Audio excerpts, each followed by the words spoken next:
On the question of how I started using technology in my music, I think it in a way goes back with me before I thought of myself as a musician. When I was a kid, my parents bought me a little cassette recorder with a microphone, and I set about making radio plays and recording them with my brothers, mostly stuff we thought was funny at the time. Like Raiders of the Lost Barf, and I also made collages of sounds from the radio. I would record like, a quarter of a second of 15 different songs and string them all together, things like that. And so I thought of the tape recorder as a creative tool even before I had any idea that this is how music is being made in studios, aside from the idea, I guess, that someone puts a microphone in front of somebody and records it, and then I might go out and buy a recording. I think of myself definitely as an electro-acoustic music composer. I write pieces which are completely acoustic here and there, but not so often. And even in those, the computer as a compositional tool is under the hood and part of the process. And so the technology is integrated in all my work as a creative tool. My education, I started computer music fairly early, particularly for my generation. My dad was a computer programmer and he bought me Finale and a MIDI keyboard in like 1989. And then in high school, I went to Oberlin for a summer program. And because I saw an ad for it and they mentioned Finale, um, I remember this very distinctly. It was a poster and I stole it from school. It was a like crayon drawing of a French horn and it had a list of things, including Finale. So I was like, oh, I like Finale. I like music. And I went and it was a week-long summer program and we did nothing with Finale, but I did sampling for the first time. I got to play with tape. I wrote my first real piece of music. It was for cello and tape. And I just became completely enamored of the ability to change timbre over time. I liken it to sort of when I changed from piano to cello. I was like, whoa, I can change timbre over time now that I have cello. And people who know me well know that I often speak in sound effects. And it was a similar thing with discovering computer sounds or tape sounds and being able to manipulate them. I'm like, oh, I can make every sound. So that was kind of it. Started me down this path. Harvest Kitchen was preceded by a piece called Sand, which in turn was preceded by two pieces, Out My Head and Dude. And I mentioned these earlier works because I want to tell the story of how my way of working with concrete sounds came out of how I created these earlier works. Out My Head and Dude were written when I was just out of college. I personally had barely done any electronic music at that time.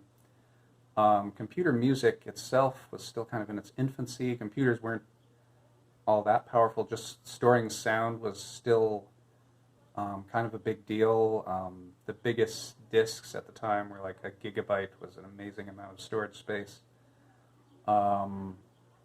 There was, I think maybe Pro Tools was existing then in a sort of infancy state. So, it was certainly, things were starting to pick up in terms of technology, but we were nowhere near where we were now. There was no Ableton, no Reaper, no Logic, no Fruity Loops, etc. We used a freeware app called Mix, which was pretty restrictive in how you could use sounds, how you could manipulate them, so on. Basically, you could just deploy them in time. So these pieces, though fairly simple in how they worked, were fairly tedious to put together. I was interested in what I called raw, concrete music, which is music where I use found sounds, but without adding any processing to them. So no filtering, no transposing, no granular synthesis trickery, no time stretching or shrinking, not even any reverb. or echo or delay or anything like that. Just combining these concrete sounds into gestures that seemed musical to me. So I would start by first recording sounds in a certain location, such as an apartment, a house, out on the street, in a particular place in the city, maybe a place out in the country, wherever. And then I would have a tedious process of reading that bunch of sounds from I usually recorded them on a DAT tape, and I would have to record them into the computer and chop them up. And that was kind of a tedious process into several hundred to 1,000 sound files. And those sound files became the atomic bits of material that I would use to create an actual composition. So I'm happy to have these great questions from Augustus on technology in composition.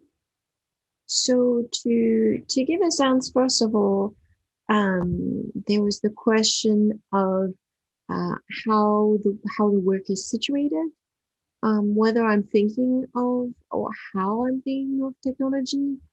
And so I would say, first of all, that I always say, and this is something I would say to my students as well, you use the technology you need. It's not about the technology itself. It's not about composing with technology. If that helps you to experiment, if that helps you to do the things that you want to do with sound, then it's useful. So that's the way I've always thought of it. It really comes for me from an interest in sound itself, and that developed at a fairly early point.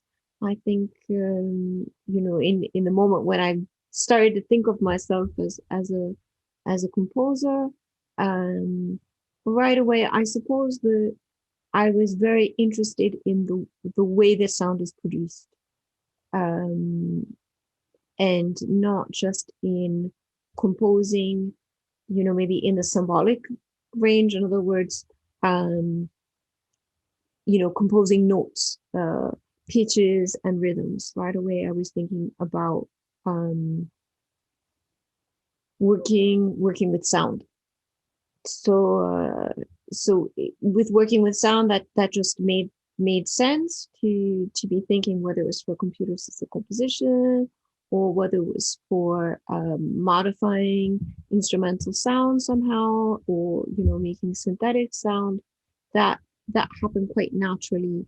That I turned to technology, different kinds of technology, and obviously that was supported by the studies that I did, and I was really fortunate to be in different places and have contact with different individuals who really encouraged that, whether it was Alvise Vidolin, who is a really big figure, maybe not enough recognized, at least in Anglophone circles, for his enormous contributions to, especially to live electronics, and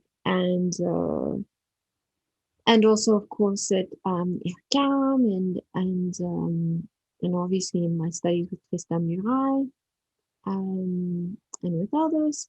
So that just happened naturally. Unfortunately, as I say, I had the institutional support to do those things. I think something great for people who are coming up now is that it's great. Of course, I'm really delighted to be at Karma, and it's so stimulating, and there's so much I can do because I'm there. And I also felt that way at Goldsmiths. At Goldsmiths, I have really wonderful colleagues in both music and computing. We had a lot of exchange between those departments because of the concentration of creative computing at Goldsmiths. So lots of colleagues like Frida Uptown, who's now in the States as a Carnegie Mellon, and Rebecca Fiebring, of course, and Natal Tanaka, and Nick Grierson. There's many others who are all made this really interesting and supportive community. But what I was going to say is that what's great for people who are coming up now is that there's lots of online resources. And, with all the time that I've been teaching these past years, I often point my students, who want to do really concentrated studies on one subject to these online courses like Cadence and so on. So there's really a lot you can do. And then, of course, at Karma, we're doing our summer courses this summer. The summer courses that are open to the public, those are going to be online this summer. There's obviously been a lot of online content the last year. So I think there's, in terms of learning curve, I would like to think in a lot of ways that's getting more accessible.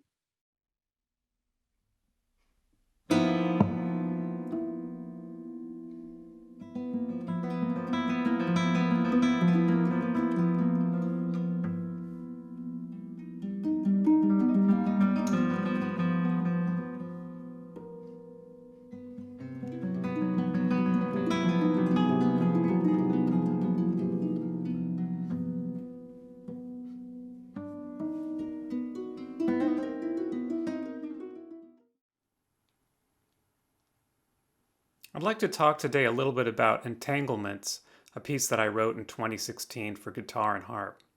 The piece was commissioned by the International Contemporary Ensemble, with Daniel Lapel playing guitar and Nwiko Wadden on harp. I didn't have a lot of time to write this piece, and I was thinking a lot about what I could do for such a unique combination of instruments, both plucked string instruments, but with quite different characters. And when thinking about writing the piece, the night before I was listening to some music on my iPhone, and I brought out my headphones, and what happened was they were all tangled, as they often do, frustratingly. But that gave me some food for thought in terms of what some metaphors and ideas for writing for these string instruments could be like. And I was really struck by this idea of making some entangled kinds of textures. And I thought that would be very attractive for the ideas that I had. So some examples of that might be if I had two harmonies that were differing, but they had a few intersecting pitches. Or if I wanted to maybe blur the perceptual aspects of which instrument was which, trying to make the harp sound like the guitar and the guitar like the harp, something that both can do, but, kind of tricking the listener there. So these are the basic ideas that I had, and I then was faced with the challenge of how to come up with a structure or a narrative for these two instruments for this piece. It's about 10 minutes long. So the first idea that I had, and the one that I ended up going with, was an idea to use different musical characters as a kind of template for improvisation. And by improvisation, I don't mean improvisation in the sense of being a jazz player, which I am and have that training, but more as a sense of how to write down the music without having to have lots of pre-compositional kind of noise in front of me when thinking of ideas. So I more or less freely just compose with some motivic ideas and things like that, so it's more pleasant. So I came up with these 6 characters, and each character has some musical traits that you'll see in this chart here. But the characters are scarevole, which is flowing or gliding. These, of course, are all Italian terms. Grazioso, graciously. Pulsare, pulsing, to pulse. Misterioso, mysteriously. Giocoso, joking or playful. And agitato, agitated.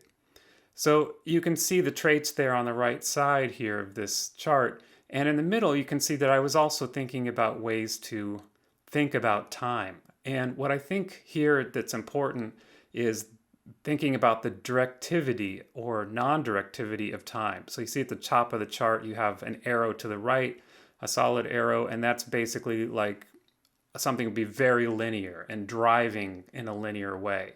At the very bottom of the chart, you have sort of a squiggly line to the right, which is a very maybe non-directed but linear kind of time.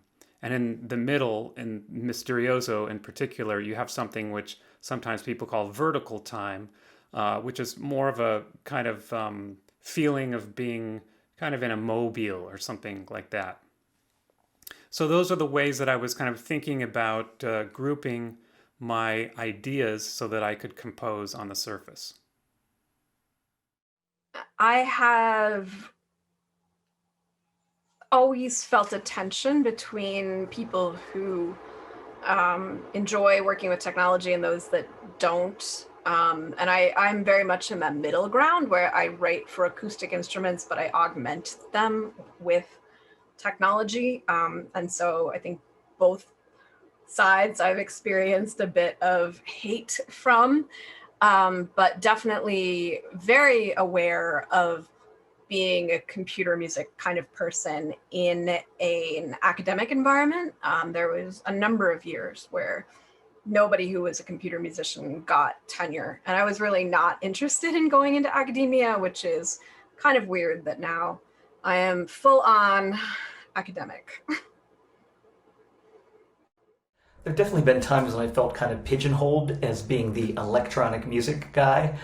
I remember when I had my first faculty position at the University of Minnesota, I was walking down the hallway and a violin professor saw me and said, "Oh, you're the new music technology guy. Could you come to my office? I need help fixing my printer." And I just thought, well, I put myself through college working office jobs, so I probably could fix your printer, but I'm not going to be fixing your printer because I'm not just a technology nerd. There's definitely people out there who thought that if you were technology friendly, that you were not really a musician. And I think to a large degree that is gone now because the technology has become much more easy to use and much more ubiquitous. And a lot of that bias has basically aged out of the community, that so many people grew up with the technology now that it's accepted and considered normal to be using it, which is really wonderful. A single time I wrote an acoustic music piece, I ended up adding sensors to the string quartet to do interactive video. Other than that, every single piece that I have written has electronics. It's just the way that my brain thinks now. I love the fusion of a human performer with extended technology. So.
So before I was in college, I had played with tape recorders, played the guitar, sang in choirs, played in my high school band. But then when I went to the conservatory, I took my first electronic music class. And there I saw all these things that looked familiar to me because of previous things I had done. Microphones, because I had been a DJ at the college radio station. The computer, which I had learned how to program in my early teens because I didn't know I wasn't supposed to do that.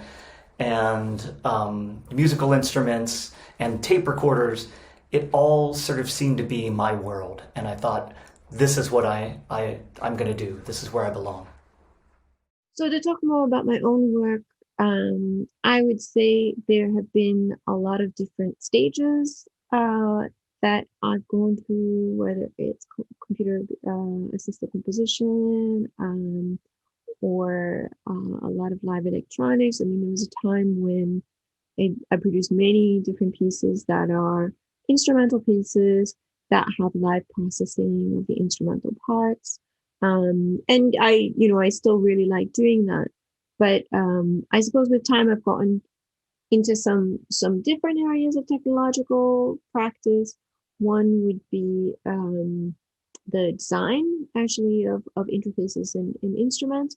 And that was in part, a lot of that work started when I had a residency with Share Music Sweden, Share Music and Performing Arts, which is for inclusive performance. And it's across the performing arts. It's not just in music. And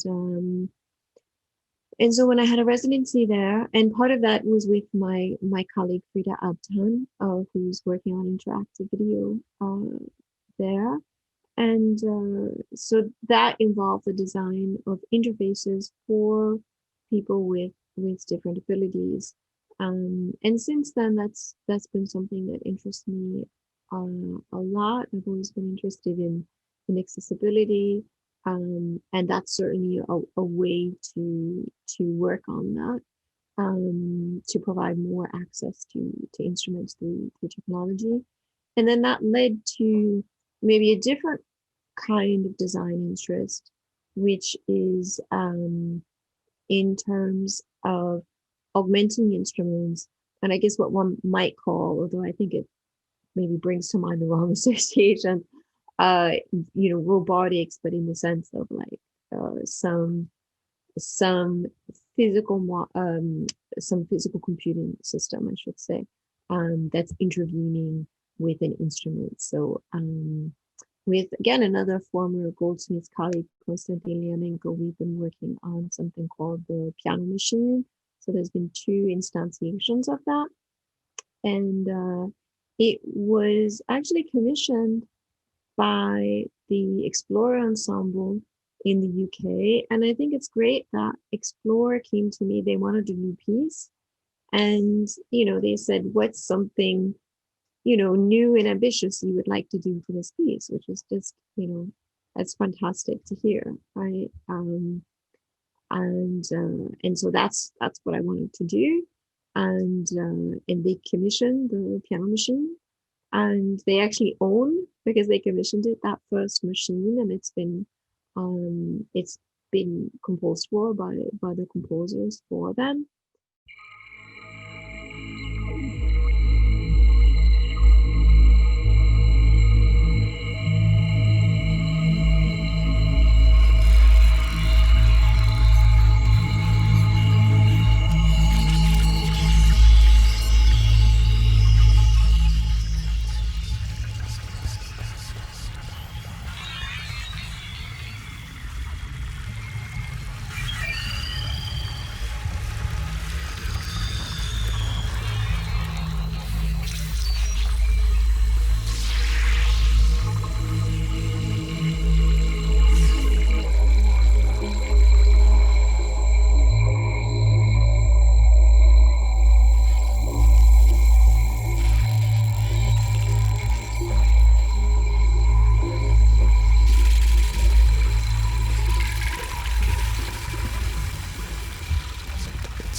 So I no longer have the sound banks that I used for the pieces Ow My Head and Dude, but this is the very similar looking sound bank I eventually used for the Harvest Kitchen pieces. So it's, as you can see, just a simple list of sound files, all of which I give colorful or descriptive names. And if you listen to some of them, you can hear they're kind of all over the map.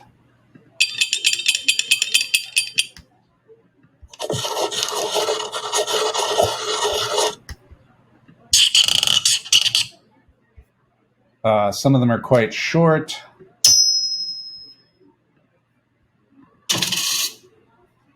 Others, as you heard at the beginning, are kind of more textural a little bit, and maybe feature sounds with different rhythms and that kind of thing. Some of them are very kind of noisy, percussive. Others have a lot of what we would think of as pitched or harmonic content.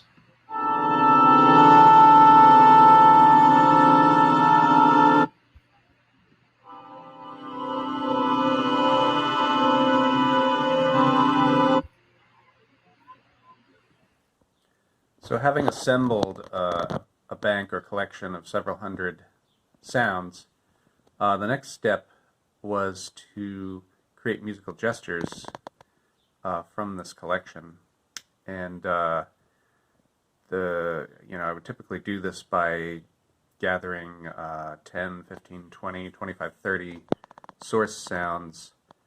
And of course, the first question is which 15 to 20 sounds of those, several hundred sounds should I use to create a gesture?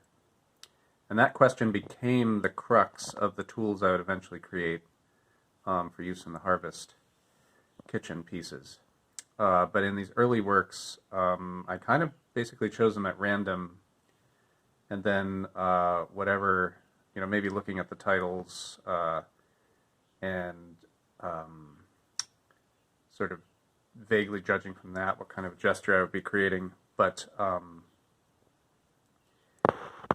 basically whatever small group of sounds I came up with, the next step was to put them in time and rhythm relationship to each other to create a gesture that I felt sounded musical in some way.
So I thought I might talk a little bit about maybe the work that I developed for them. And that work is called Tracer la lune d'un doigt. And I think it's kind of emblematic of this way that I've been working in a few respects. So for me, I don't necessarily just write the score from the beginning, ideas, I know how it's going to sound, okay, I write the score. It's not quite that simple. There's some steps in the process. So my works, I consider them to be kind of interpretations of the past, which I know sounds strange in a way because I'm working with all this technology, but it's about the past, but it's about my relationship to the canon, especially as a woman. Maybe I don't see myself necessarily so much of it, or at least in my own education, I didn't see it so much, although I did have the good fortune of studying with Leon Musgrave, who, we would talk about composers who I already loved as a composer when we talked about it, but certainly she brought it to my attention and saw the affinity that I had, for the music of Sofia Gubaidulia. So through Thea, I would say that, and also getting to know her vast repertoire of pieces, a lot of really large scale pieces, incredible orchestration, and so there were undoubtedly role models. And I remember also early on at the Accademia Chigiana, it was the first time actually I was exposed to spectral music, and I believe it was the music of Kais Arellano, although I was late for class that day and just walked in and heard some absolutely gorgeous music and saw a lot of partials written, in chalk on the board. And but I'm fairly sure if my memory is correct that it was Kais Arellano's music. So in any case, yeah, they were models at some point, but certainly in my kind of more everyday music history and analysis classes, there wasn't a ton. But in any case, so this process is in part about my relationship to that music, and maybe also an idea that in a sense we are making something new by constantly recontextualizing what we have. What we make is very much based on our own musical intuition, which is built up basically by everything that we've heard. So it's kind of digging into that musical intuition. The idea of working this way as well is also, it's kind of an avoidance scheme of writing in a certain style, because I'm not making decisions really. Of course, I'm making decisions about the choice of piece or my process, but I'm not making decisions about how dissonant I want the language to be, or I'm not thinking about these kind of stylistic markers. I'm just sort of accomplishing this task in a way, the way Augustus, maybe the way you approach a score, and I thought of it myself as an interpreter before, as a pianist, and so that's how I like to approach composition. And so what I do is I choose a kind of model composition for various reasons, and then I find recordings of that piece, because again, going back to this idea of the symbolic score, I'm more interested in the sonic instantiations of the piece, because for me that's where the piece actually exists and takes form, rather than just the page, the score. And so I take those and I combine them in different ways in a maquette. And sometimes that involves some kind of time stretching. Sometimes I exactly align different recordings by proportionally time stretching each note. Especially that works well with like homophonic kind of pieces that aren't that complex. And then it's that maquette that I pull all of the compositional material from, and sometimes also the electronics.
For me, learning how to compose and learning music technology basically happened simultaneously. Before I went to the conservatory, I had mostly written pop songs. And I started taking electronic music and 16th century counterpoint and composition lessons all in the same semester. And, so my mind was blown in multiple dimensions. And they all seemed to be handshaking with one another in my brain. And so from the beginning, I was starting to use technology even to write acoustic pieces using MIDI mock-ups, doing my notation in Finale notation software and things like that. I think for the time, it was kind of unusual. Definitely people, there were still people writing their scores with ink, and definitely there were people who thought that if you did MIDI mock-ups, that meant it was because you had no ear and you were a cop-out or a fake or something like that. But to me, the technology just seemed to make things happen and was very intuitive to me. And so that's the route I pursued from the beginning, pretty much. I can't even conceive of writing a purely acoustic piece. The things that intrigue me about writing music involve sort of the synthesis of what computational technology can do to that sort of, I call them sort of playgrounds. So yeah, I've definitely always write music that involves electronics. Very rarely write fixed media work. Recently, here's a good one. I recently did actually write an acoustic piece, but it was from sonifications of nanomaterials, and I wrote a fixed media piece which shall never be heard, and then used that fixed media piece. I fed it into Earcom's software called Orcadia, and then actually wrote a small ensemble, totally acoustic piece, but it sounds very electronic because it actually comes from these additive synthesis sonifications of nanomaterials. So I lie.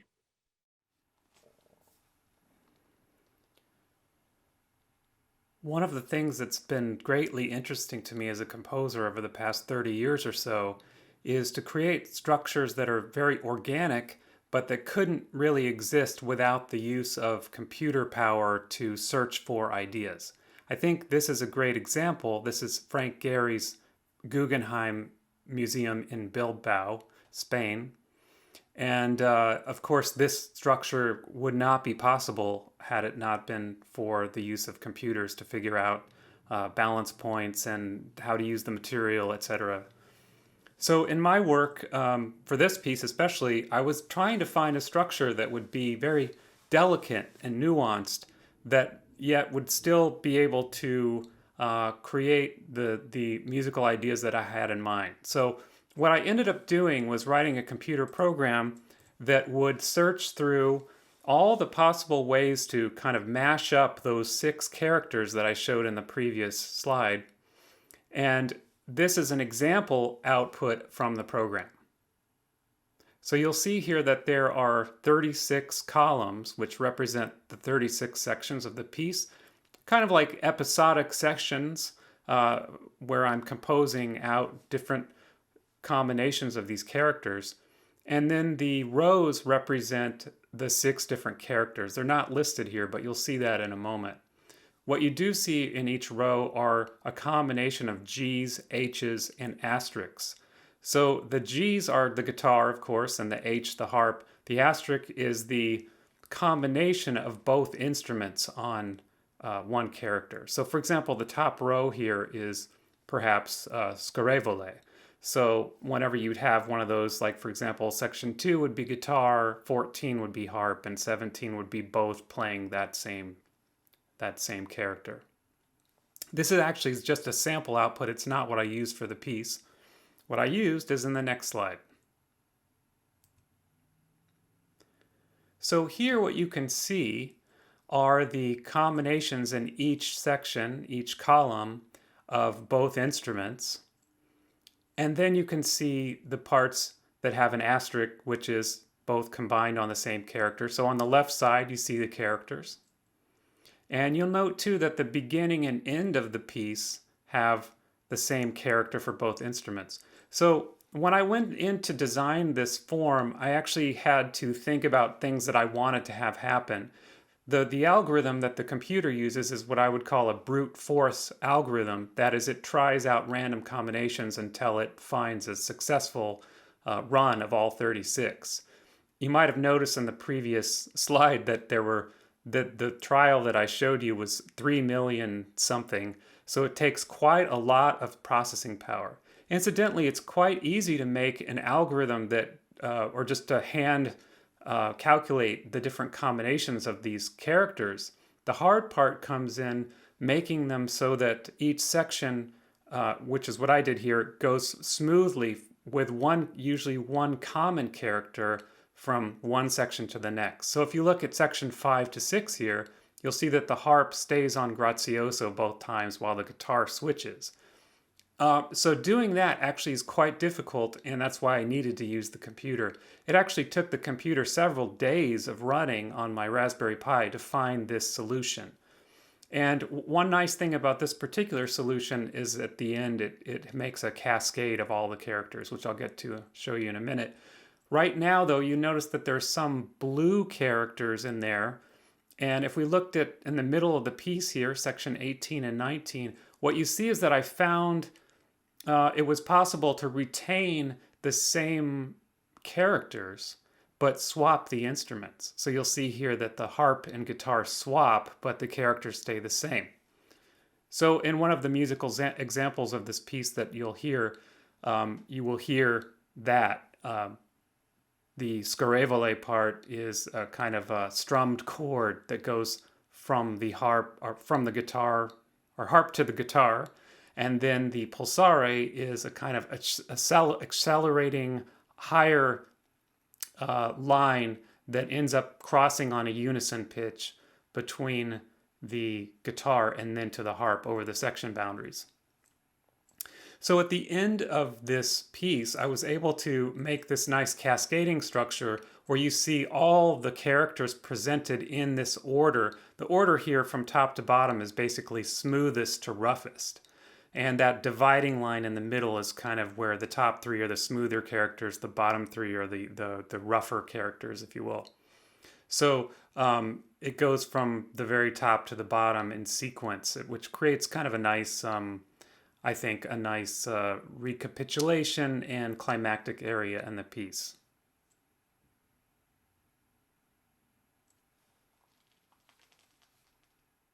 It's hard to say how much time I spend with each thing.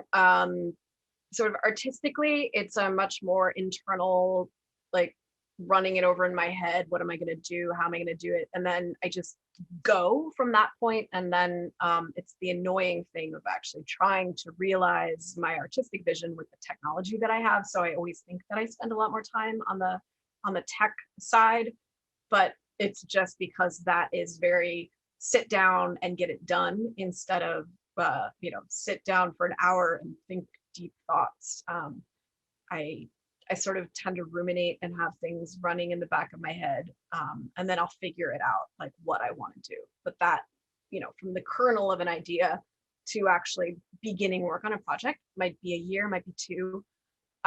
It just depends when I'm finally feeling like it's ready to go. But once it's ready to go, it's ready, and then I have to get it out, and that's the annoying part. I decided what I really wanted was some way to decide which sounds to use, which would be more determinate than just picking random bunches of sounds. And so what I really was envisioning was a situation where I could describe or notate somehow a musical or quasi-musical gesture, and then a computer-programmed engine of some kind which had knowledge about all the sounds in my sound bank would then pick the sounds for me, or maybe pick somewhat at random, but in a controlled way, pick a bunch of sounds that would fit into that gesture. So for example, what you see before you here is like a little a little graphic score of a sonic gesture, and I wanted to kind of create an engine that would, I could enter this graphic score into it in some way, probably not just as a graphic image, but in some way, and it would go and find the sounds to fit that gesture. Many years later, I discovered that many others had been working along similar lines, and that this would come to be called concatenative synthesis.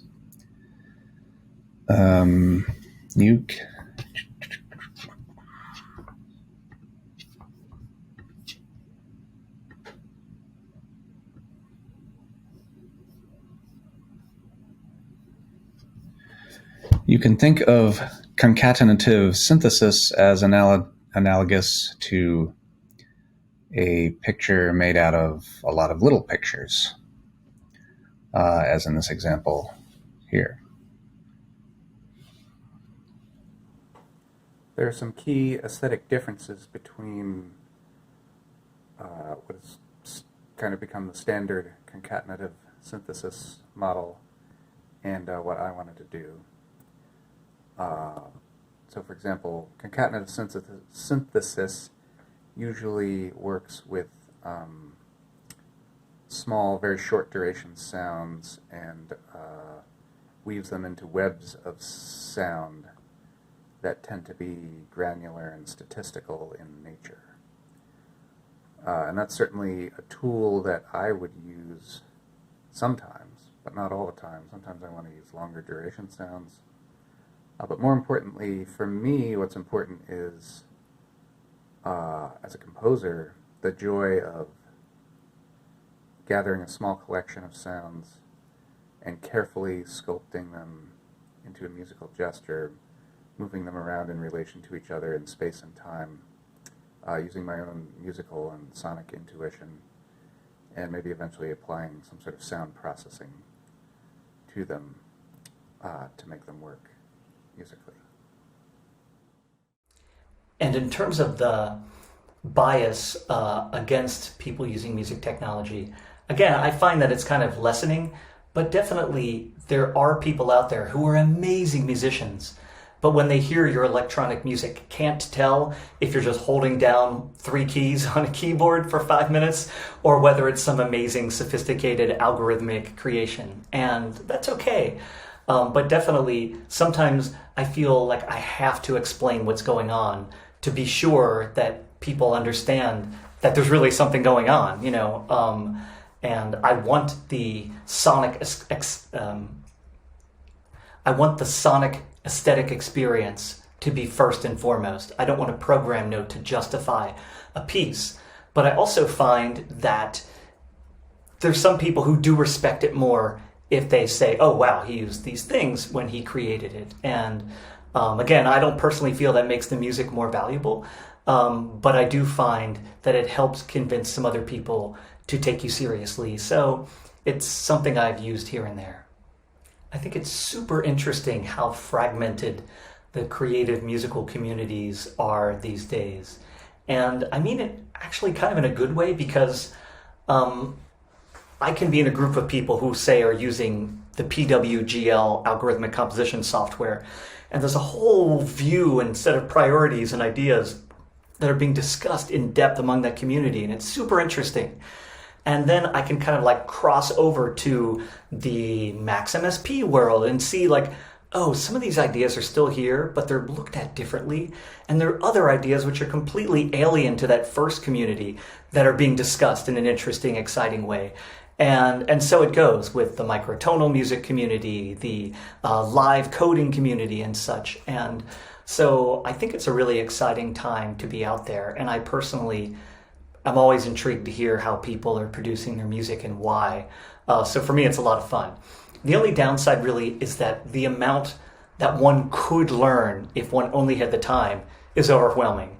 And you do sometimes have to say, well, this particular activity or approach seems super cool, but I'm going to put that on my list for maybe someday, but right now I'm doing these other 70,000 things, and I'm going to try to keep them happening. And then, of course, there are deadlines for pieces where you have to say, okay, how much time do I have to possibly learn a new approach or tool, and how much do I rely on what I know I can do to make something happen?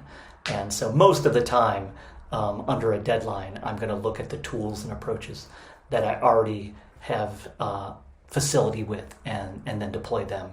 But as I said before, the breadth of activity and approaches and ideas that I can experience via the internet and live shows and talking to people is spectacular. I mean, I really think we live in a golden age in that regard.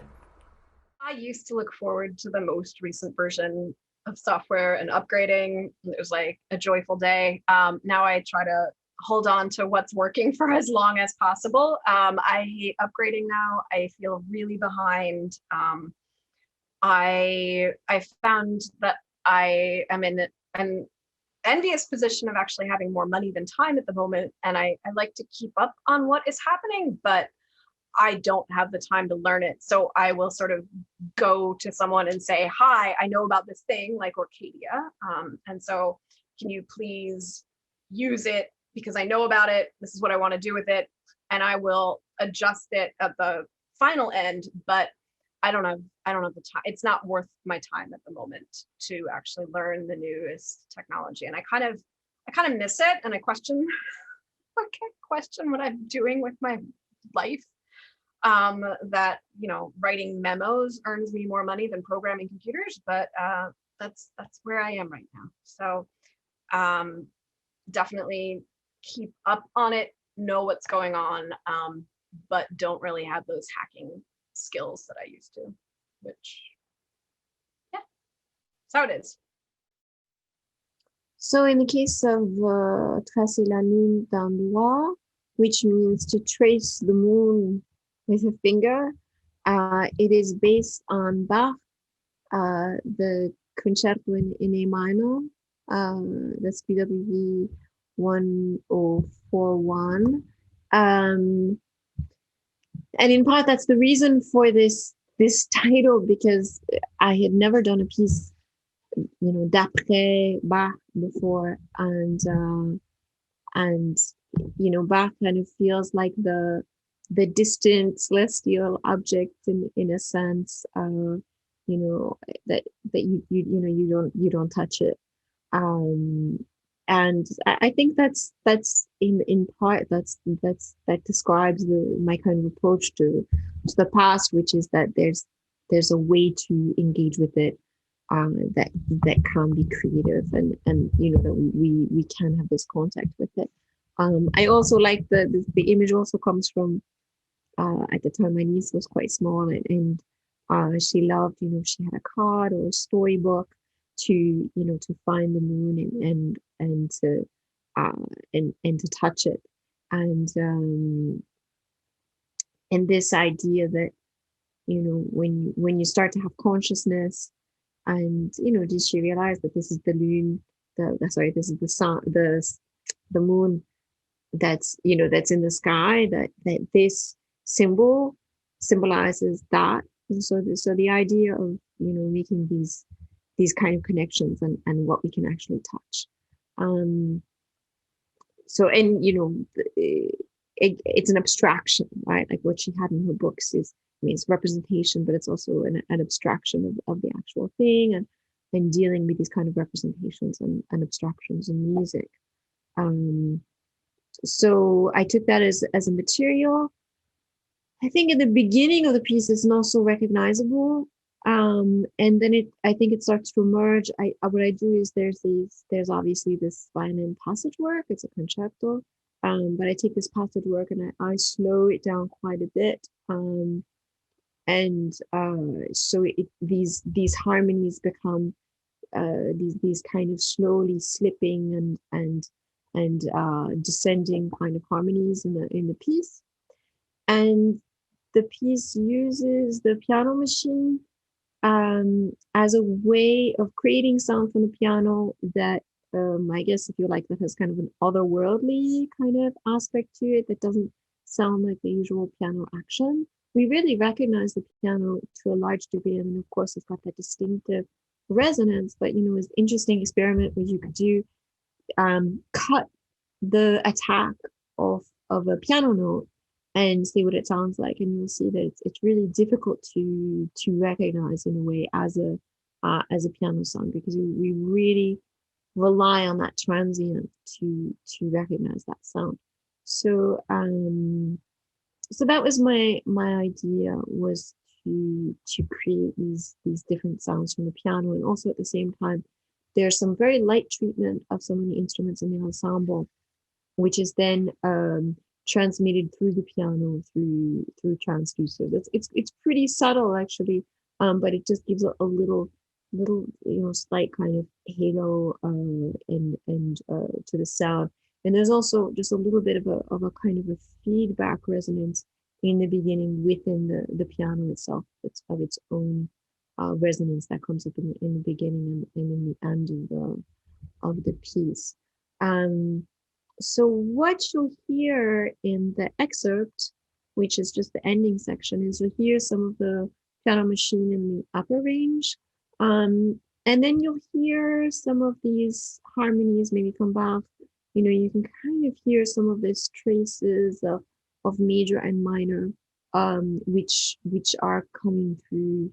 And then at the end, you'll hear the piano machine in the low register. And something important to say about it is, so this version of the piano machine was controlled by, or is controlled. This is the one that Explore Ensemble has. It's controlled by a MIDI keyboard, and you're actually able to control the amplitude with aftertouch on the MIDI keyboard, which means getting more or less pressure. So that's something you'll hear. A big part of this piece was the expressivity of it, and so I wanted to make sure that the piano machine, it's a machine, is expressive. So basically, we have this MIDI keyboard, which is sending messages to these microcontrollers that are in the piano, and these microcontrollers are sending voltage to these individual small motors, and the very small motors are very cheap motors actually to buy, which they're like the ones that are in your phone that make it vibrate. So, and then these have these little appendages. Each one has a little acrylic appendage, which was laser cut, and that is what actually touches the string. So when the motor goes into vibration, then the string is made to sound. So that's what you'll hear, and you'll hear Explore Ensemble in the premiere, which was in 2017 at the Huddersfield Contemporary Music Festival. I built a first rough edition of the kind of engine that I'm talking about for my piece Sand, which I realized between roughly 2000 and 2002. And I built the engine in Lisp at the time. Later on, about 4 or 5 years later, I had a day job working with the application FileMaker, and since it deals with databases, I decided to use it to create this sound gesture engine. And that ended up being the engine that I used for the Harvest Kitchen pieces.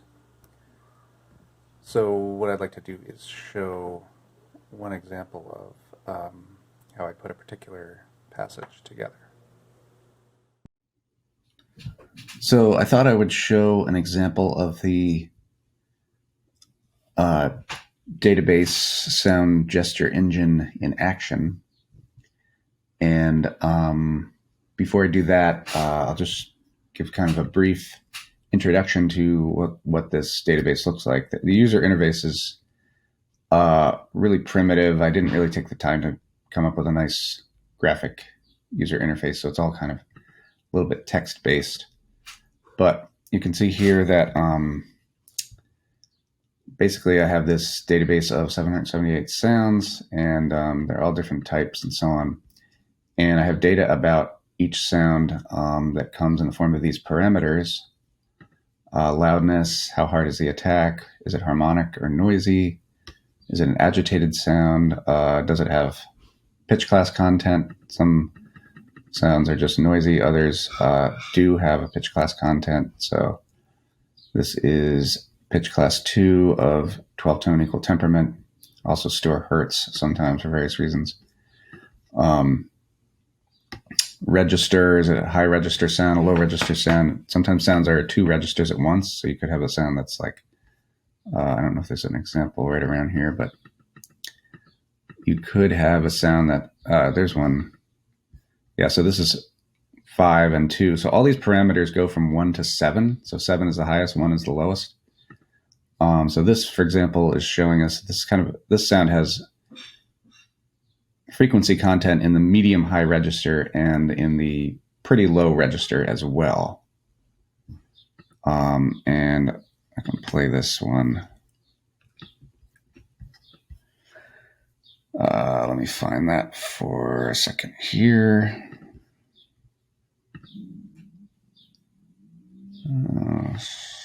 Great.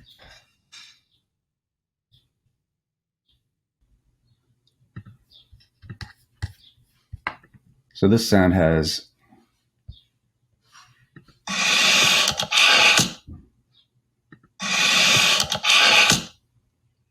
so that sound, I decided it was pretty agitated. There's a lot of movement inside the sound.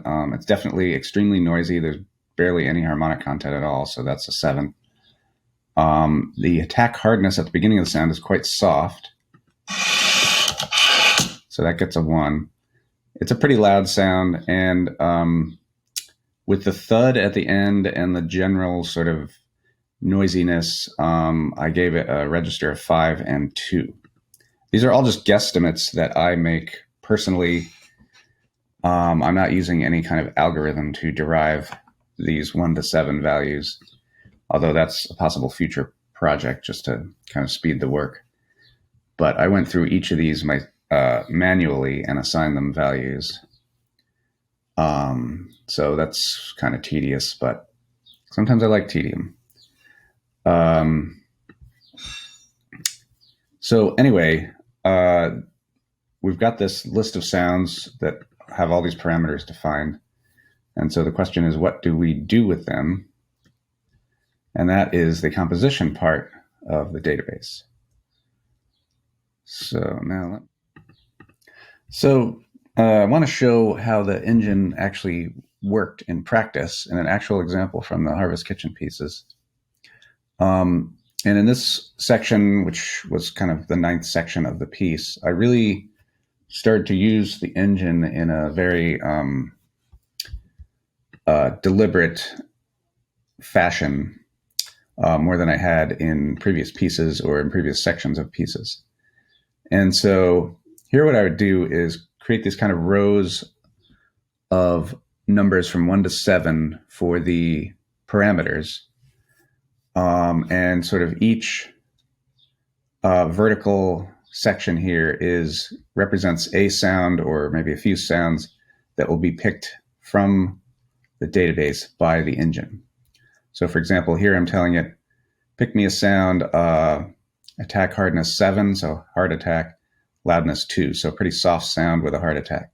Then I'm saying, get me a sound with attack hardness 7, loudness 5, so a reasonably loud sound with a hard attack.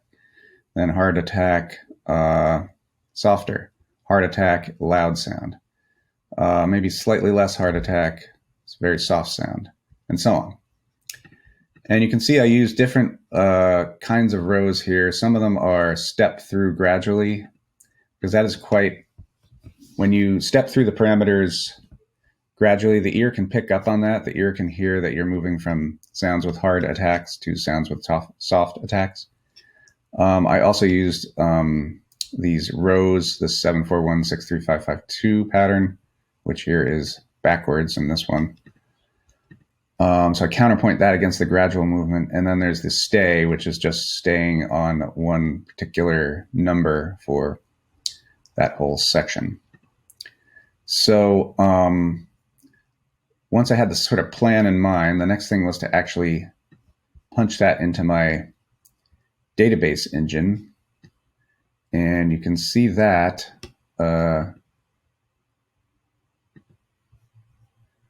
here. So this is where I said, okay, we're going to start with 7, 2, attack hardness, loudness. Then we're going to move to 7, 5, attack hardness, loudness. Then we're going to move to 7, 3, and so on. And then as we get down the list, you'll see the sounds where we have 6, 7, and 7, attack hardness, harmonic, noisy, 7, loudness, 7, 5, 4, and 7, attack hardness, noisiness, and loudness, 4, 1, and 7, attack hardness, noisiness, and loudness, etc., until we get to the last one here, which is a 1, 2, and 7 attack hardness. So very soft attack, harmonic, quite harmonic sound, and loud. So then I asked the engine to, okay, go in the database, find me sounds that fit each of these requests, and give me a sequence. And so then I end up with, it does that, gives me a sequence of sounds which supposedly meet all those criteria. And I can then realize that as a sound file. And if we just listen to it here, you can hear it walk through the sounds. There's the whisper. There's the chopped train swirl.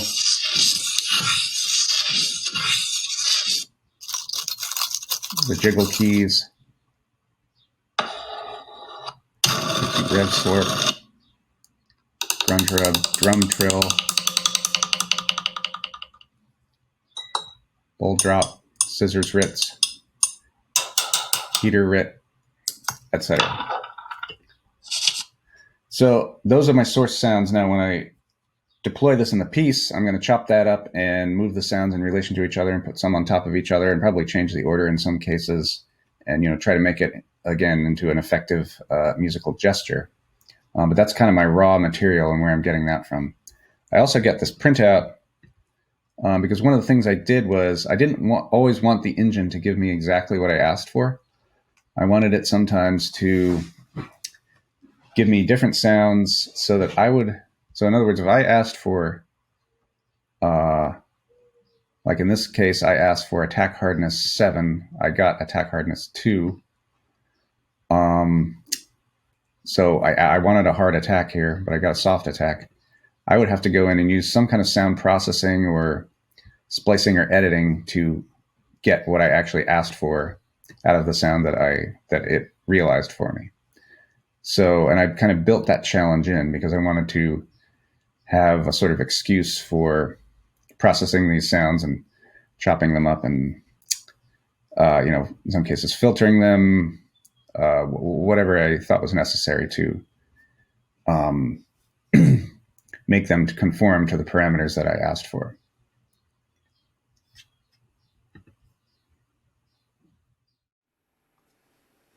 As I mentioned a minute ago, I've been using computer programs in a lot of my music, especially acoustic music, for the last 30 years or so. And in 2004, I wrote an earlier piece for Daniel Lapel for solo guitar called Unfoldings. In that piece, I made a computer program that basically simulates a human hand and then places it on a fretboard in different ways and then sort of records what those harmonies are. So This is a kind of algorithm where it's not really mathematically possible to simulate every possibility like it would be in the combinations before, because everyone has sort of a different hand, a different neck shape for their guitar, depends on the passage coming and forward, what the fingering is, etc. So this is another sort of brute force algorithm that just literally randomly places the fingers on the fretboard and then gives me a lot of information about that. So you see in this example, this is literal output from the program. And what it does is it tells me this hand position. You see the fingers are notated with zeros. On the left side, you'll see that if they're open strings, there are zeros on the nut side there, and the string numbers are 1 through 6. On the far right side, you see what the actual pitches are, that the sounding pitches that are coming out in sounding notation there. So in this example, you've got like a major triad shape going on there. And if you look at the top, you'll see it's basically an A flat major chord on the top 3 strings with some fourths on the bottom. But this whole collective group of 6 notes is notated in a kind of Alan Fort set theory style, because once we get out of traditional notation and the tonal system, basically, it becomes a lot easier to track things using set theory, since it's been vetted for, a good 30 or 40 years now. So I've got all this information that I can simply use to find things I like. Having been a composer for a little while now, I'm able to look at certain structures and say, oh yeah, I know that I like that one, or don't like that one so much. So when I quickly see something like appear like 6-17, I already usually know, if that's something that I like, and then I can try this out literally on the guitar. And that's a little bit how I work, with a kind of curatorial style, searching for things and then finding things I like. I mean, the most important thing to me, like for most composers, is that it sounds good. So I kind of have I guess I'd say a repertoire of things that I know I like and things I know I don't like, and ways to think about them. So in this example, this is a harmony that I usually really like, and that's why I've found it and put it up here. But there's all kinds of information about this, and I really don't plan how to use this. I'm simply looking as I compose. I might say, okay, let's run this program and see what I can get with this sonority that I've ended up with in this part of the piece. I get a few sample outputs. I try them out on the guitar. I think about how they might interact with the context of the music I'm writing, and then that determines whether I try it out or not musically. But the bottom line is that if I don't like how it works musically, I don't use it. So this is what I use a lot of times when I write for guitar to find things. It's a complicated instrument, really sophisticated, and it's often hard to find chords. I find linear ideas, you can do almost anything, but when you come to complex harmonies, especially more than 3 notes or so it's very difficult unless you just have a guitarist there, or you've found another method like this to work on that. If you don't play the instrument, that is.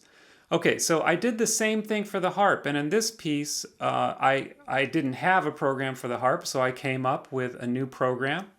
And I'll say that in this kind of computer algorithm for working with the harp, there is a finite set of possibilities. In fact, if you think about the harp, there are 41 or 42 strings, there are 7 pedals, and you put all that information together and you get a finite set of results.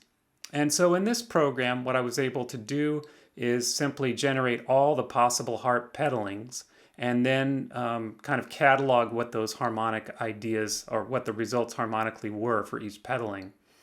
Not that hard to do, just takes a little time, and so the computer is very useful for that. So you'll see the output of this program here, and at the top where you see it says menu, it has 3 different things you can do with the pedaling, the archived set of pedalings. The first thing you can do is search for the pitch classes and a matching pedaling, so that's useful if you already know what you want. The number 2 there is create a pedal chain, which means a sequence of pedalings that maybe have some things in common. And then the third thing is something that I used a lot in this piece, was a pedal chain that has what I called entanglement PCs, which are just basically just common tones from pedaling to pedaling. And if you look at the very bottom of this example, you'll see under the PCs column that they all start with a 1. So those are the common pitches with the previous pedaling. And so there are different levels of the entanglement idea in this piece, but I found that very useful for working on the harp music. The other thing I did with this piece is that I actually got a hold of a harp and learned to play it, in a very, very elementary way, so that I could kind of at least feel my way through the salzedo etudes and, understand kind of what fit well in the hand and what didn't. So I had for both the guitar and the harp, I had a tactile sense of things. But really the computer was a great help in speeding things up. And then I would say that the most important thing to me, as I've already said here, is that I want to be able to make musical decisions. I don't want to make technical decisions. I want to make them at the time of composing. I want to be faced with just my musical likes and dislikes, and I want to just compose really freely. I think that's what we all want to do. And so when you work with instruments like this, they're very sophisticated and complex technically, and it's really hard to compose when you have those barriers in front of you. So removing those really helps, I feel, to just get in there sonically and work with what you like, and don't put in what you don't like. So that's why I like to use the computer a lot. I think it's a great tool if used correctly, and it can also be a lot of fun.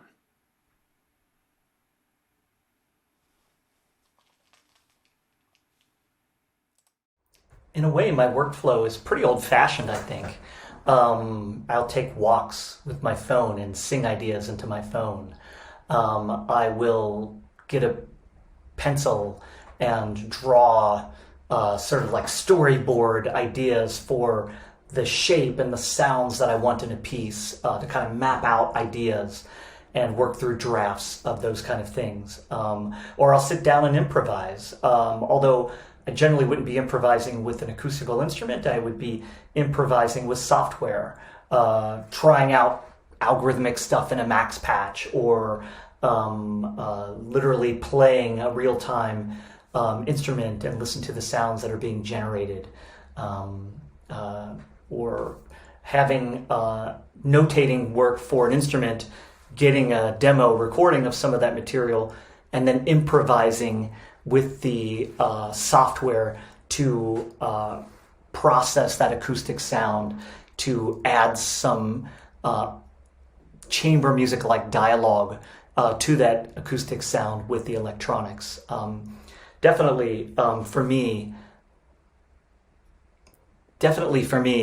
the interplay of improvisation and algorithm is sort of like an ongoing back and forth in my work. I like programming and making these little jewels that spit out stuff or do things to my sound in a controlled way that I can drive. But I think that there's definitely a sense of joy and play in the improvisation experience that I want to allow for, at least in the compositional process for me, and sometimes in the realization of the music for performers as well, which varies from piece to piece. Most of my works are conventionally notated, but I've been dabbling recently in more graphical work to give performers more leeway to make choices during the musical performance that they realize of the composition. The piece of mine I would like to talk about is a choir plus electronics piece from a few years ago called As Adam Early in the Morning. I wrote this piece in 2018. It was a commission from the Dessau Choirs, a choir in New York City that has been in existence for over 100 years. They are officially an amateur choir, but they perform at a very high level. And so I needed to write a piece that would be interesting to them, but also not exceptionally challenging and virtuosic. The Dessau Choirs are are conducted by music director Malcolm J. Merriweather. And Malcolm is a wonderful person. And the first thing I did when I was given the commission was to chat with Malcolm about the parameters of the piece. And really, there were just a couple of them. And one was the duration, that it should be rather short, like 4 to 6 minutes. It ended up being 6 minutes. And that it use a text by Walt Whitman, because that season of the Death choirs was celebrating the bicentenary of the birth of Walt Whitman. So with that in mind, I chose the poem called As Adam Early in the Morning, because it is short and exhibits a lot of the classic characteristics of Walt Whitman's work, which is the love of nature, sensuality, sexuality, and almost commonplace kind of manner of speaking. And it just so happened that I had discovered that there is a recording, about 40 seconds, which people claim is actually Walt Whitman reading a section of one of his poems. Now, it isn't the same poem that I'm setting, but I thought it was really interesting that I might be able to use Walt Whitman's own voice in the composition. And so I found this recording on YouTube and grabbed the audio to play with. So here is the audio of Walt Whitman reading the poem, an excerpt from the poem America, actually. And here it is, amplitude over time. And here is the sonogram. Vertical is frequency, horizontal is time, and darkness equals loudness of the different frequencies over time. And as I've done in a lot of my works, I decided to use a spectral analysis to create harmonic material for the piece. So I ended up taking just one word from this 40-second recording, the word love, which is the last word he says, and using that as a source for my spectral harmonies.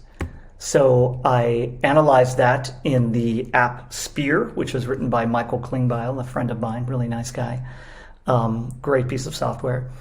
And I then imported that into the app PWGL, which is able to take the output SDIF file from Sphere and then convert it into music notation.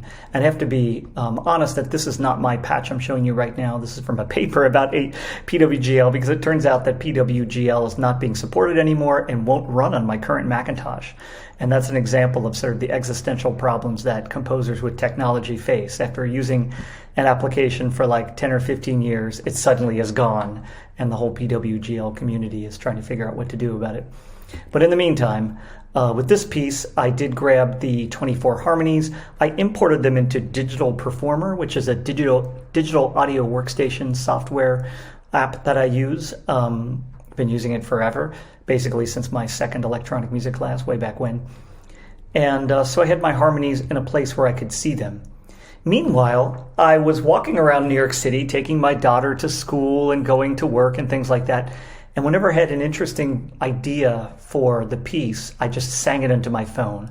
This is just another example of using technology as part of the process. So my phone, I was able to record improvisations that I did vocally and upload them to Google Drive and then import them into Digital Performer, where I could then almost sort of grab at them like sculpting for the piece, like take sections of the things I had improvised and cut and paste and combine, and of course re-record or record other things along with them. But I basically made a complete audio mock-up of the piece in Digital Performer with myself singing. And as you probably can guess, I'm not really a singer.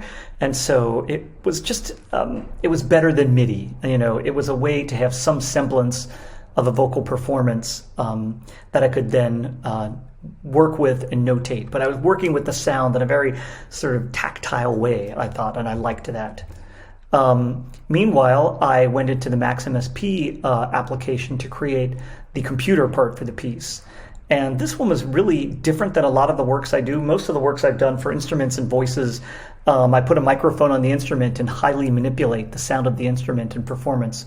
But this time, for a variety of reasons, I decided to kind of make it an homage to some of the electronic music composers of the 1970s who I liked, in particular, Morton Subotnick and Laurie Spiegel. So in this case, the electronic part is almost like an analog pseudo analog sequencer playing tones along with the performers. It's all synthesized in real time during the performance, but it is programmed as a series of cues that are hit throughout the composition as the piece proceeds. So I was sitting on stage or off stage next to the choir, running the computer, hitting these cues, and adjusting things on the fly to make it work. So here's another view of the Max Patch, just a little bit more of the interior under the cute faceplate. Here are all the chords represented as MIDI numbers, so they've been imported into Max so that the Max Patch can play them. Here is the chord playing object, which is actually one that I retrofitted from an earlier piece, a piece for big band and computer I had written in 2003 called Memory Dust. But I added much more to it this time to sort of realize the sequencer element of it. I played back some very brief sound files in a few places in the piece of Whitman's voice, the speaking from the YouTube video, just to add a little bit of actual Walt Whitman actuality into the performance. I didn't want it to dominate, but I wanted it to kind of be there. It opens the piece, and then it's kind of there in a couple other places later in the piece, sort of almost as textural elements that listeners may not even notice the first time around. And I adjusted while I was performing. While the choir performed, I ran the Max Patch, the Max software, and I used a MIDI fader box to adjust audio output levels on the fly to get optimal balance for each performance of the piece. So here you can see my setup during rehearsal with the Dessau choirs, and it was pretty low tech there. I just had my laptop on a chair and audio interface on a stool, and I had headphones and my MIDI fader box, but I hooked up to the PA and it worked. And here we are in performance in New York City in November 2018 at the Riverside Church. It was a really spectacular location to premiere this work, so I was really happy about that. So that was kind of a quick walk through this composition, and I hope you enjoyed listening to it. If you would like to contact me or learn more about my work, you can check me out at www.dgeers.com, and I'm also on Facebook, YouTube, and SoundCloud. So thank you for watching and listening. So you asked as well if I spend a lot of time, just troubleshooting or making things. And that's always a big question, right? That, how long you're actually how long you're actually taking in making things and programming things, as opposed to, making music, let's say. And again, thinking of what I said to my students, you think about what's going to be worth automating and what problems are worth solving and what you could kind of do by hand or kind of, how can I say, like brute force or, sloppy programming solutions, right? Like you're what I'm saying is not that I'm encouraging doing things in a sloppy manner, but in other words, is this problem solving something that's going to save you a lot of time and do things a lot better, or you just getting tied down in trying to make something perfect that you're not,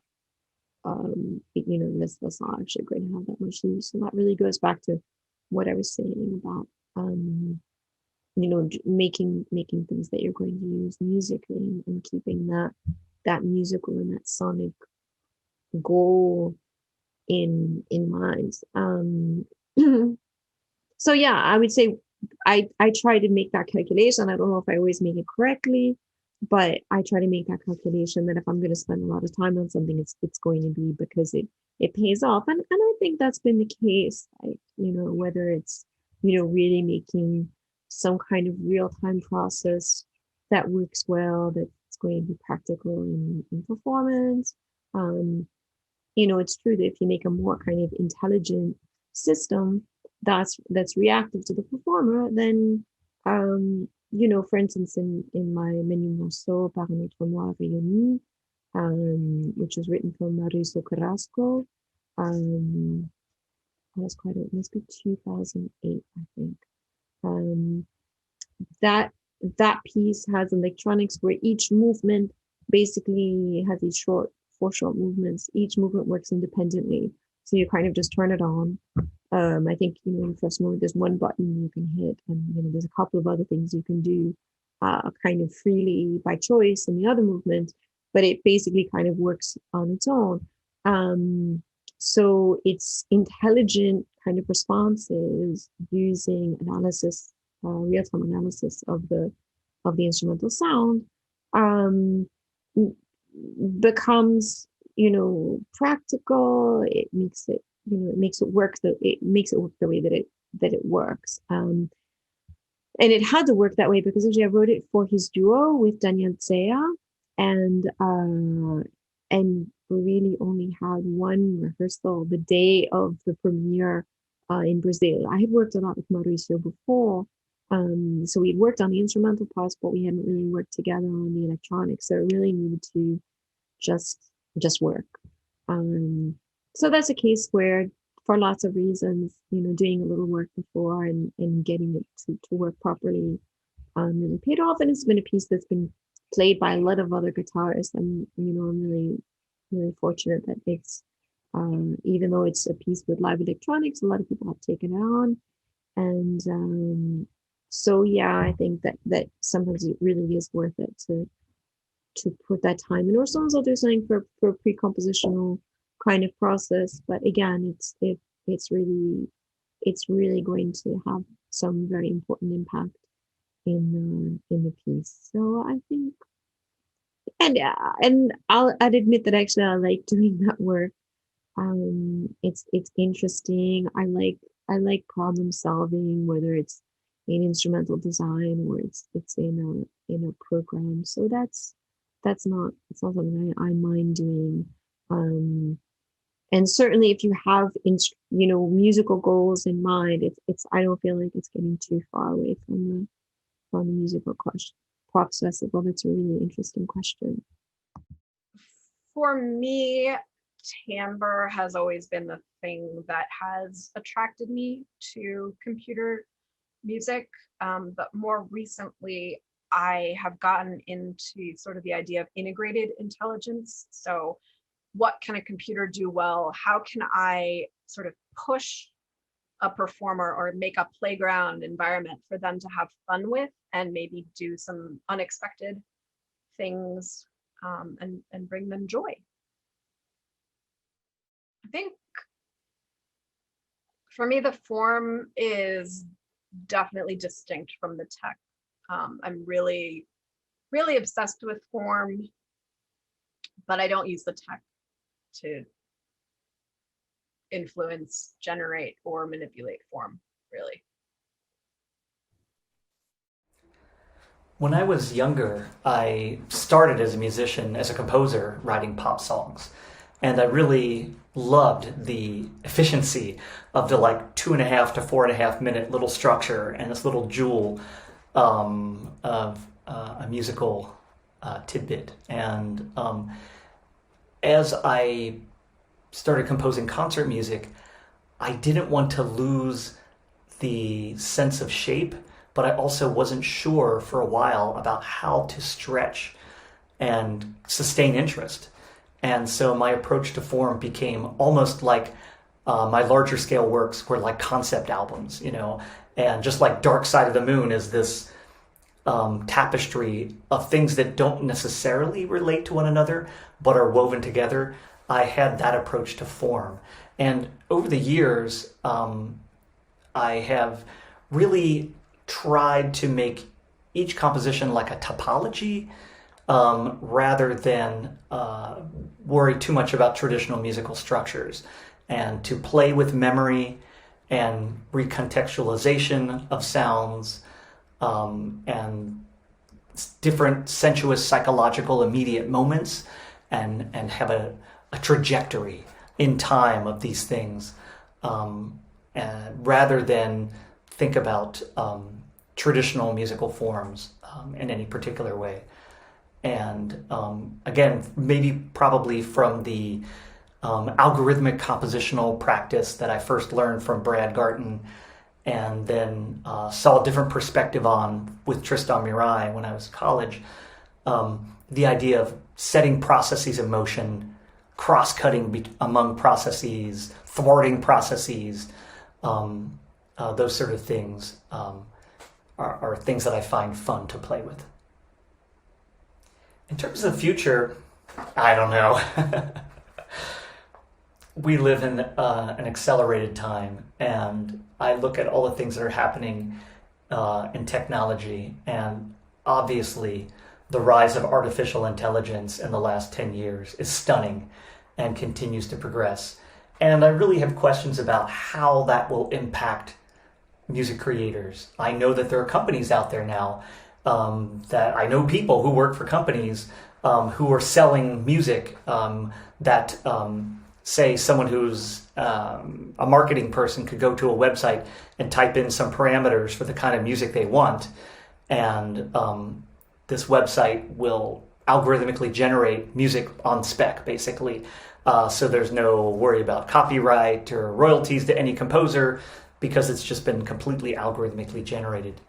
And so even though I find algorithmic approaches and even AI itself to be pretty intriguing, I really wonder about how we, the humans, are going to keep our fingers in it. And quite honestly, for the most part, have fun. I mean, I want to play with the technologies.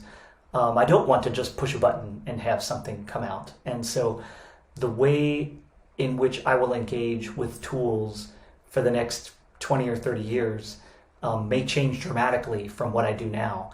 And so I'm very unsure about how that is going to develop. But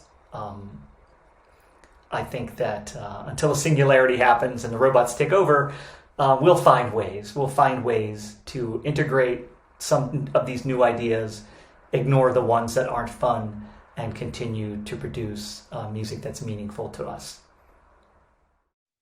So about dream projects, I mean, I'm really lucky to be at a place like Karma where you can just talk about your dreams, or other people around me, working on things that I'm just amazed by, whether it's my colleagues or the students in research.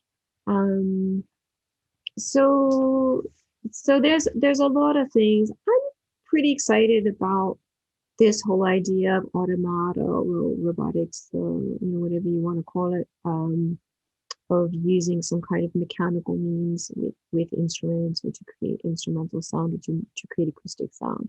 I think the whole area of physical computing is really exciting. I had talked about the piano machine. The second instantiation of the piano machine uses higher level control. So in that case, there's actually some machine learning and artificial intelligence involved. And I think those are really powerful combinations of things. So in other words, the idea of working in the physical world to create sound physically, but with some higher level control. And it's not, because when you say AI, there's a lot of problematic things with AI applications right now, and people, rightfully so, have a lot of apprehensions about it. And the way I've been thinking about it, and the way that I thought about it in this other piano machine project, which is called Ada Song, after Ada Lovelace. It was as part of a tribute to Ada Lovelace in 2019 at the Barbican. And I've been thinking of it as a way, actually, of bringing human expressivity into these kind of physical computing processes. Because, again, like the example that I gave of Menu Morceau, if you have these higher level processes, a lot of times you can bring in a greater deal of complexity, not complexity for complexity's sake, but the fact is that human expressivity is an incredibly complex phenomenon, right? Because we try to do that all the time, like make synthesis, what's a humanizer for synthesis, how to make it more expressive, how to make it like human expression, like a musical, more musicality and so on. And that turns out to be really complex, right? So I think that by bringing that in, we can have more. And most importantly, as my colleague Go Wang likes to say, or, and it's also coming from my former colleague, Rebecca Friedbrink, the idea of humans in the loop, how you can really bring those elements of human expressivity into some of these machines. So I would say that's what's something that's really exciting for me. And I mean, the area of robotics, there's so much. Like when I was in London, just as part of a hackathon that I participated in, I worked with an artist who is working with soft robotics, which is inflating spaces. So you get this really soft, beautiful movement. And so those kind of things, I think, again, the kind of images we have with robotics and automata are these, it can have a lot of negatives. And I think that there's really a lot to be done that can be beautiful and expressive and nuanced. So yeah, I think that's something that really, really excites me right now. And of course, continuing in the areas of access, of further access. We've been using technology a lot, obviously, to mediate online, and that mediation was so important. One thing that Share Music is working on is, in some ways, maybe enriching that mediation. So Karma for a long time now has had this software Jack Trip, which is for low latency uncompressed audio networked. And I mean, certainly, actually, I did plenty of projects before, years ago, before I was at Karma, using that software, and now it's obviously getting a lot of use, and also getting a lot of updates, and increasing the facility of use. Now people can just have kits that they can use that are really just plug and play, and don't require a lot of worrying about the settings and so on. It's pretty it's really much more accessible. But what about enhancing those experiences with haptics and with other expressive means?